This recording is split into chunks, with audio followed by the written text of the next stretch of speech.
शिक्षित बनो, संगठित रहो और संघर्ष करो। बिना शिक्षा के जीवन अधूरा है, बिना संगठन के ताकत अधूरी है और बिना संघर्ष के सपने अधूरे हैं। इसलिए अगर जीवन में ज्ञान, शक्ति और समृद्धि तीनों को हासिल करना चाहते हो तो संविधान निर्माता भीमराव अंबेडकर जी के इस वाक्य को कभी मत भूलना। शिक्षित बनो, संगठित रहो और संघर्ष करो। जीवन लंबा होने की बजाय महान होना चाहिए। आपने अपने जीवन में क्या हासिल किया, इससे दुनिया को कोई फर्क नहीं पड़ता। फर्क तब पड़ता है जब आप इस दुनिया को कुछ देकर जाते हो।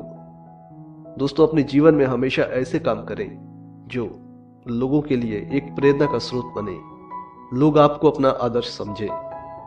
दूसरों के लिए आदर्श बनना, दूसरों के लिए प्रेरणा बनना दुनिया का सबसे महान काम है, क्योंकि इससे न केवल आप अपने जीवन स्तर को सुधारते हैं, बल्कि इससे आप दूसरों को जीवन को सही दिशा में ले जाने की प्रेरणा देते हैं। पति और पत्नी के बीच का संबंध घनिष्ठ मित्रों के जैसा होना चाहिए, जिसमें प्रेम, विश्वास और त्याग तीनों होने चाहिए। एक दूसरे को समझाने से ज्यादा एक दूसरे को समझना जरूरी है।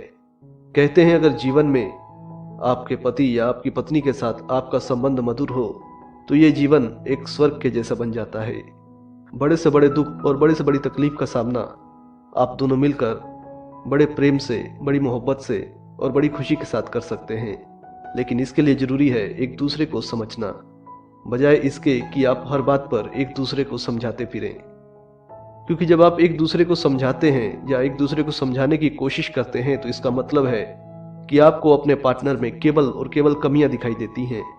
जबकि जब आप एक दूसरे को समझना शुरू करते हैं तो आप अपनी कमियों को हटाकर दूसरे वाले को स्वीकार करना सीखते हैं। इसलिए जीवन में प्रेम, विश्वास और त्याग तीनों होने चाहिए। ज्ञान की प्राप्ति बुद्धि के विकास से होती है और यही मानव जीवन का अंतिम और सर्वोपरि लक्ष्य होना चाहिए। बिना ज्ञान के आपका जीवन अधूरा है। बिना ज्ञान के आप ना तो जीवन में सफलता हासिल कर सकते हैं, ना ही आपके जीवन में कभी सुख और संपन्नता आ सकती है। ज्ञान इस दुनिया की सबसे बड़ी दौलत है। इसलिए दोस्तों, ज्ञान की वृद्धि के लिए हमेशा तत्पर रहें। अच्छे लोगों से मिलें, अच्छी किताबों को पढ़ें, जिससे आपकी ज्ञान और आपकी बुद्धि का विकास होता रहे। जो व्यक्ति अपनी मौत को हमेशा याद रखता है वो सदा अच्छे कर्मों में लगा रहता है। उदासीनता लोगों को खराब करने वाली सबसे भयानक बीमारी है और इस बीमारी का इलाज दुनिया के किसी भी डॉक्टर के पास नहीं है।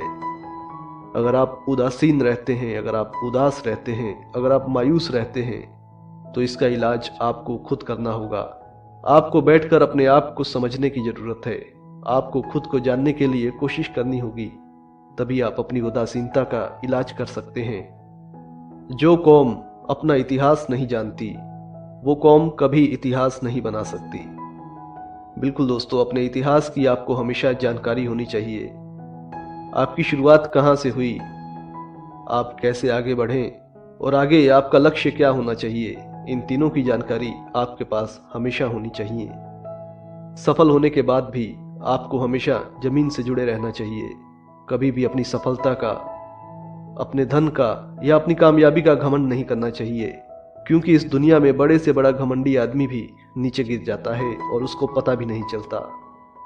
अपने भाग्य की बजाय अपनी मजबूती पर काम करो, क्योंकि भाग्य उनके भी होते हैं जिनके हाथ नहीं होते, और सपने वो भी देखते हैं जो आंखों से देख नहीं सकते। दोस्तों, अपने भाग्य को, अपनी किस्मत को दोष देने वाले आपने बहुत सारे लोगों को देखा होगा, लेकिन अपने काम से, अपनी मेहनत से सफलता हासिल करने वाले कुछ लोग होते हैं, और ऐसे लोगों की कहानियां आप अक्सर पढ़ते हैं और सुनते हैं। इसलिए आप कोशिश करें कि आप उन कुछ चुनिंदा लोगों में शामिल हों जो अपने भाग्य को कोसने की बजाय अपनी मेहनत से, अपने कर्मों से अपने भाग्य को बदलने में विश्वास रखते हैं। दोस्तों, ये विचार थे संविधान निर्माता बाबा साहब भीमराव अंबेडकर जी के। आपको ये कैसे लगे कमेंट करके बताएं और वीडियो को लाइक और शेयर करना ना भूलें। Thanks for watching success TV.